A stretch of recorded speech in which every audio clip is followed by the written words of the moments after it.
Ողջույն ընկերներ, դեռևս 2020 թվականին Դոնալդ Թրամփը հայտարարել էր, որ Ամերիկայի Միացյալ Նահանգների գլխավոր աշխարհաքաղաքական հակառակորդը Չինաստանն է։ 2025 թվականին Ամերիկայի Միացյալ Նահանգների հետախուզությունն էլ Չինաստանին անվանեց երկրի գլխավոր սպառնալիք։ Ամերիկայում յուրաքանչյուր նախագահի օրոք մշակվում է ազգային անվտանգության ռազմավարություն։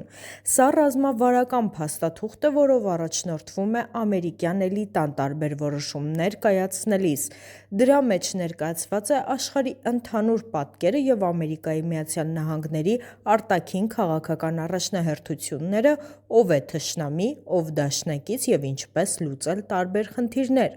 Այսպես 2025 թվականի Ամերիկայի Միացյալ Նահանգների նոր ռազմավարությունում Ռուսաստանը, ի տարբերություն նախորդների, չի նշվում որպես հակառակորդ կամ ուղղակի սպառնալիք, իսկ Չինաստանը գնահատվում է որպես անմիջական վտանգ Ամերիկայի Միացյալ Նահանգների հզորության և բարեկեցության հիմքերին։ Պատճառները վաղուց են քննարկվում։ Չինաստանը շատ արագ է զարգանում, ընդլայնում է իր ազդեցությունը ամբողջ աշխարհում, փաստացի ձևավորելով սեփական տնտեսական բլոկը։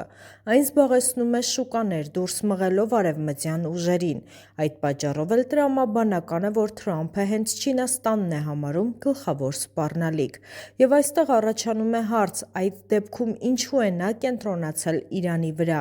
Եթե հետևենք նորություններին, պատկերը կարծես հակասական է։ Թրամփը Չինաստանին է համարում հիմնական հակառակորդ, բայց հարձակվում է Իրանի վրա, պատճառաբանելով, որ այն փորձում է ստեղծել միջուկային զենք։ Մինչդեռ նույնպիսի զենք ունի օրինակ Հյուսիսային Կորեան։ Ավելին, նման գործողությունները ստիպում են այլ երկրներին ևս մտածել միջուկային զենք ձեռք բերելու մասին որպես անվտանգության երաշխիք։ Բացի այդ, նման քայլերով Թրամփը վնասում է իր խաղաղարար կերպարին, փչացնում հարաբերությունները դաշնակիցների հետ և քաղաքական ռիսկեր է ստեղծում Ամերիկայի Միացյալ Նահանգների ներսում։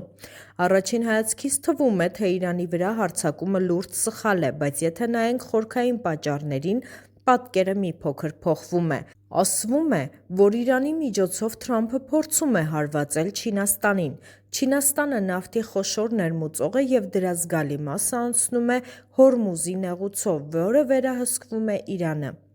Այսպիսով, եթե Ամերիկայի Միացյալ Նահանգների գլխավոր հակառակորդը Չինաստանն է, ապա տրամաբանական է, որ գործողությունները ուղղված կլինեն նրա տնտեսական հիմքերի դեմ, հատկապես էներգակիրների։ Բացի այդ, Ամերիկայի Միացյալ Նահանգները փորձել է թուլացնել Ռուսաստանը և հեռացնել այն Չինաստանից, սակայն տարիների ընթացքում պարզ դարձավ, որ դա գրեթե անհնար է։ Ավելին, համագործակցությունը միայն խորացավ։ Այդ պատճառով Թրամփը փորձեց փոխել մոտեցումը դիվանագիտական ճանապարհով Ռուսաստանին մոտեցնելու Չինաստանի դեմ, բայց արդյունքը չեղավ։ Դրա հետևանքով նա սկսեց փորձել սահմանափակել Չինաստանի հասանելիությունը էներգակիրներին տարբեր տարածաշրջաններում, այդ թվում Մերձավոր Արևելքում և այլ նավթային գոտիներում։ Միաժամանակ այս գործողություններով Ամերիկայի Միացյալ Նահանգները փորձում է լուծել մի քանի խնդիր՝ թուլացնել Իրանին, ճնշել Չինաստանին, խաթարել Ռուսաստանի հյուսիս-հարավ տրանսպորտային միջոցը, ազդել Մերձավոր Արևելքի դաշնակիցների վրա։ Օրինակ, Սաուդյան Արաբիայի հետ Ամերիկայի Միացյալ Նահանգների 50-ամյա համաձայնագիրը 2024 թվականին ավարտվեց, և այն չերկարացվեց։ Այդ համաձայնագրով նավթը վաճառվում էր դոլարով, ինչը աջակցում էր ամերիկյան տնտեսությանը։ Այժմ այդ համակարգը խախտվում է, երկրները սկսում են գործարքներ անել այլ արժույթներով, մասնավորապես Չինաստանի հետ յուանով։ Սա լուրջ հարված է Ամերիկայի Միացյալ Նահանգների ֆինանսական դիրքերին։ Այս ամենի ֆոնին Իրանը դառնում է ոչ թե վերջնական նպատակ, այլ գործիք։ Իրանը կարող է փակել Հորմուզի նեղուցը, ճնշում գործադրելով Ամերիկայի Միացյալ Նահանգների դաշնակիցների վրա, Ճապոնիայի, Եվրոպայի և այլ երկրների։ Իսկ Ամերիկայի Միացյալ Նահանգների համար սա նաև փորձ է պահպանել իր գլոբալ ազդեցությունը նույնիսկ ռիսկային քայլերի գնով։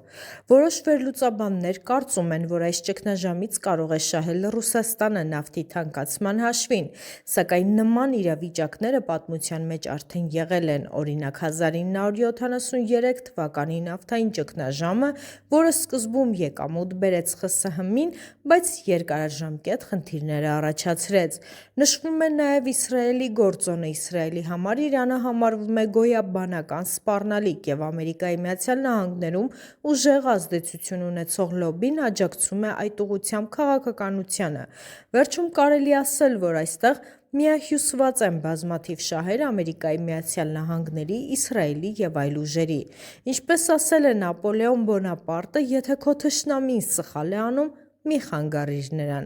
Այս պայմաններում տարբեր երկրներ փորձում են առավելագույն օգուտ քաղել իրավիճակից, միաժամանակ լուծելով իրենց ներքին խնդիրները։